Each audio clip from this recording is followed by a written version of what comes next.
Okay, boys and girls, so you can see that I am again working on a split screen here. On one side, you see what looks like a graphic organizer, and on the other side, you can see that we are getting into now making inferences and focusing on how readers support inferences about an informational text.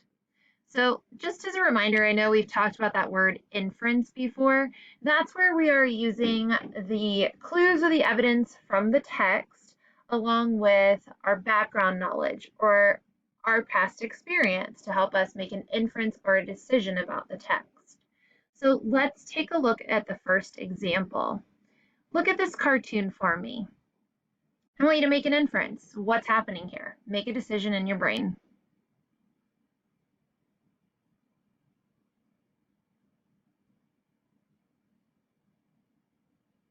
Okay, so how many of you said that the boy has eaten too much hot sauce or put too much hot sauce on his plate and his mouth is on fire?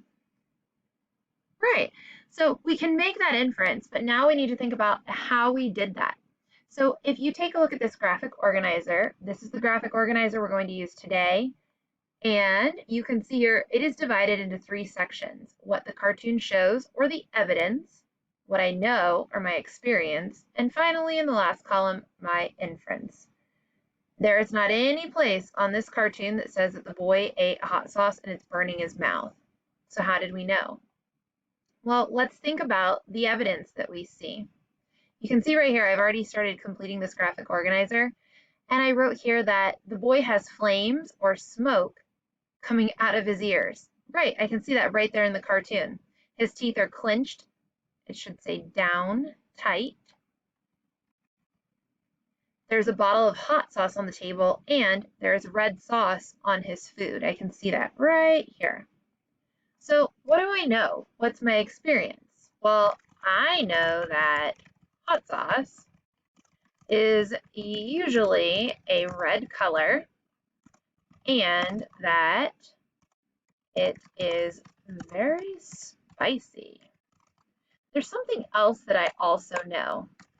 I also know that cartoons typically use flames or smoke from someone's ears when they are burning. Not necessarily their ears, but either their mouth or even if they are angry, burning or angry. So my inference, when I put these 2 pieces together, I know he's probably not angry. It's not that he's like, whew, I'm on fire, I got smoke coming from my ears. No, it probably has to do something with eating the hot sauce. So my inference is going to be that the boy has eaten too much hot sauce and his mouth is on fire. So in part 2 of this video, now we are going to transfer that to an informational text. After all, our goal is to support inferences about informational text. So in part 2, we're going to take a look at a text all about potatoes. Okay, so here we are in part 2 of this video, and I told you that we were going to make inferences about an informational text. And here it is. The travels of the potato. I know what you're thinking. Okay, I, just like you, don't really know much about a potato, and how exciting, right? An informational text all about how this potato has traveled. Yeah. So sometimes we're given texts that we know very, very little about, or our experience. It may seem like, but how am I going to use like background knowledge? What do I know about a potato? I like to eat them, sometimes baked, sometimes mashed. That's about my experience with a potato. But now look at this question right here, highlighted in yellow. I want to focus on how the potato became used in Europe and elsewhere. So how did it now become used over in countries in Europe and elsewhere? So first, we need to go through and read about this potato. So the travels of the potato. I guess it started somewhere and it's moved, it's got a journey, a past. Let's learn more.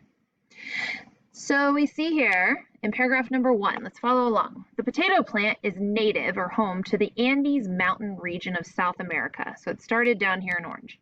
Okay. This is where it first appeared and thrived or grew. The ancient Incas were the first people known to eat the potato. It is an excellent food source, one that provides both energy and vitamins. Well, actually, I knew that part, so I do have some background knowledge. During the 1500s, Spanish explorers to that region encountered the potato.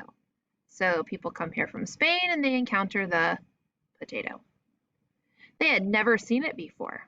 By the 1600s, potatoes were grown in many places in Spain. Whoa, back up. My question wanted to know how the potato became used in Europe and elsewhere. So let me now pause and go right over here to my graphic organizer. So I've included a detail here. The potato plant is native to the Andes mountain region of South America. I also included this detail about Spanish explorers had never seen it before. And finally, this detail. By the 1600s, potatoes were grown in many places in Spain. So now I'm kind of thinking, what is it that I know? Do I have background knowledge? Maybe it's not about the potato, but I do know that people who travel often, such as these Spanish explorers, tend to try new foods, right? They must eat new foods. Not the same food is grown in every country or every area, so they're probably going to encounter something new. I also know that people who travel tend to bring things home with them. They try them and they want to bring them home. I know when I went to Alaska, this is like a personal connection, kind of a side note, but I tried some smoked salmon. It's cooked, you know, like it's smoked, so not like how I eat it, like baked in our oven or grilled on our grill. And so I was able to bring some of that home from Alaska. So I don't know, I guess I know that people do that often, so I can include that here on my graphic organizer. Now I'm going to go back to the text and continue reading. I think I'm on my way to making an inference, but I want to keep reading for just a moment. Early on, some Europeans shunned the potato. I guess they didn't really care for it. Scientists learned that it was closely related to some poisonous plants. Well, I guess that's why. But some European doctors accepted the potato as a medicine and used it to treat common illnesses.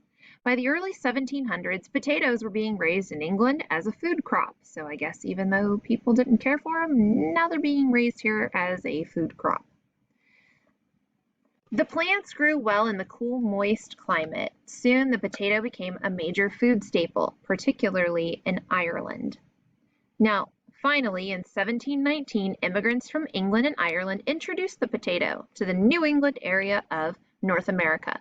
So I can see that here. It's gone from South America over here to Europe and elsewhere, meaning over here into the New England area in North America.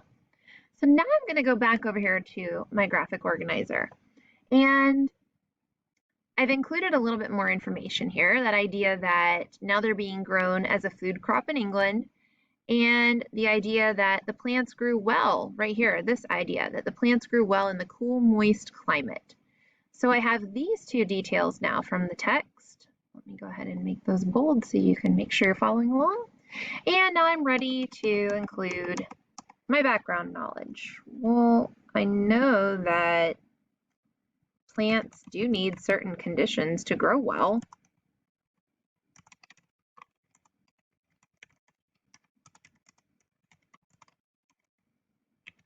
So now I'm ready to make a couple inferences here.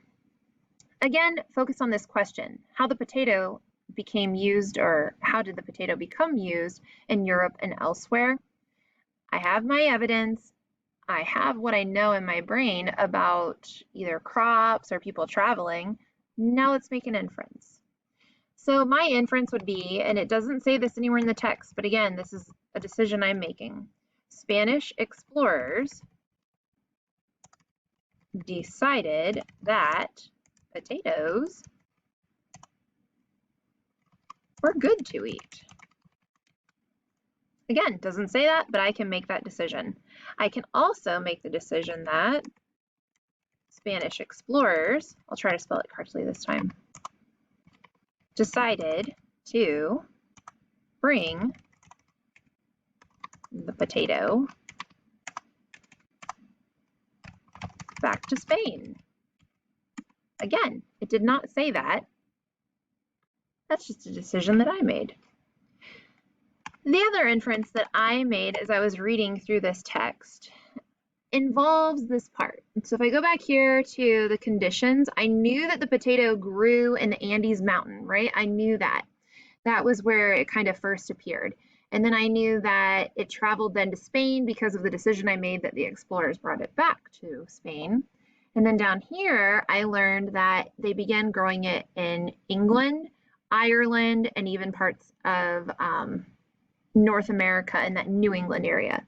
So another inference that I could make is about actually the climate. The climate in the Andes Mountains, Spain, England, and other places are very similar. Again, using that background knowledge that plants need certain conditions to grow well to make this inference that, well, if it's traveled then from South America to all these different places, they must have a very similar climate. Again, it doesn't say that. That was a decision that I made. So now you are going to apply what we've learned. You have a new text and it is titled, Why Salt? ? And you are going to read that and you are going to do the same thing. I have a graphic organizer and I've included some of the details there for you on the graphic organizer.